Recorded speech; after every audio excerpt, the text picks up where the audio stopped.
Assalamualaikum adik-adik. Baiklah, pada saat sekarang ini kita akan membahas tentang bunyi.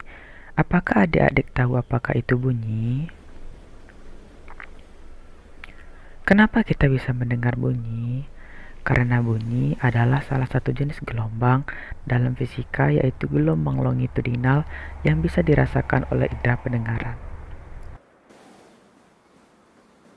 Di dalam fisika, pengertian bunyi yaitu sesuatu yang dihasilkan dari benda yang bergetar.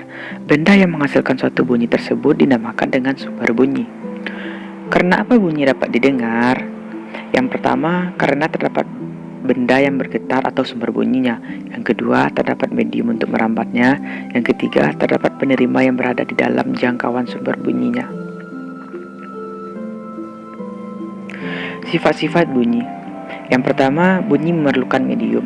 Sifat bunyi yang pertama adalah memerlukan medium. Karena bunyi merupakan gelombang yang bergerak, maka dalam pergerakannya gelombang bunyi memerlukan media penghantar atau medium. Medium yang diperlukan bunyi bisa berupa zat padat, zat cair, ataupun zat udara.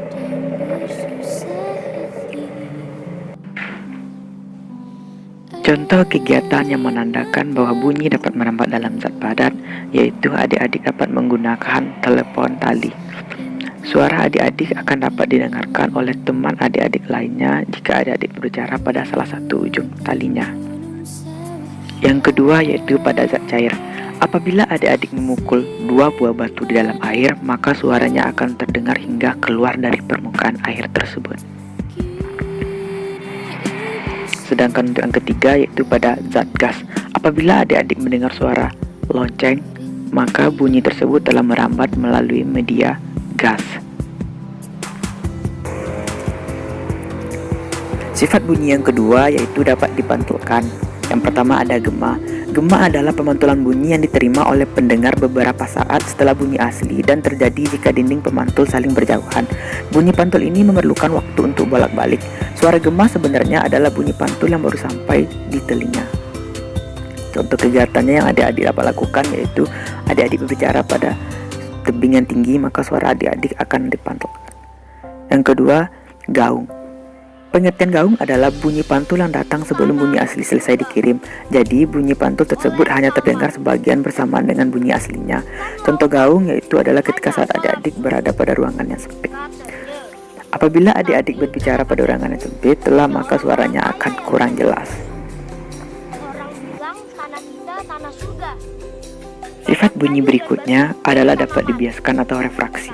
Hal ini menyebabkan suara yang dihasilkan tidak sekeras aslinya. Contohnya fenomena bunyi dapat dibiaskan adalah suara petir terdengar lebih keras di malam hari karena suhu udara bawah lebih dingin daripada suhu udara di atasnya.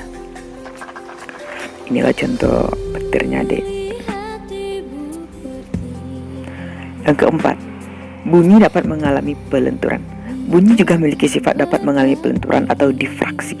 Hal ini karena gelombang bunyi memiliki panjang dalam rentang sentimeter sampai beberapa meter, sehingga menjadi lebih mudah mengalami difraksi. Contohnya fenomena bunyi itu.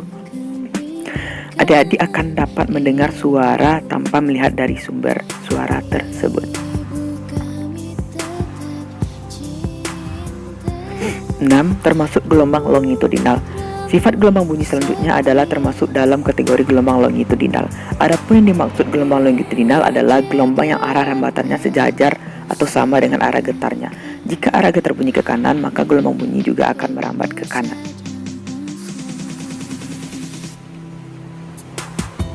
Inilah contoh gambarnya adik-adik jika adik-adik mendengarnya. Sumber bunyi. Yang pertama ada gitar. Gitar adalah salah satu sumber bunyi yang mengeluarkan suara dengan cara dipetik. Yang kedua yang dapat adik-adik temui yaitu seruling.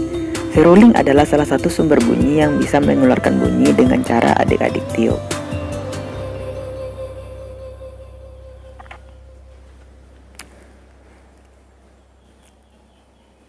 Sedangkan untuk yang ketiga ada gendang. Gendang adalah salah satu sumber bunyi yang bisa mengeluarkan sumber bunyi dengan cara dipukul. Keempat yang dapat adik-adik temui yaitu biola. Biola adalah salah satu sumber bunyi yang bisa mengeluarkan suara dengan cara digesek. Baiklah, itulah yang dapat abang sampaikan. Salah dan kurang abang mohon maaf. Terima kasih adik-adik. Assalamualaikum.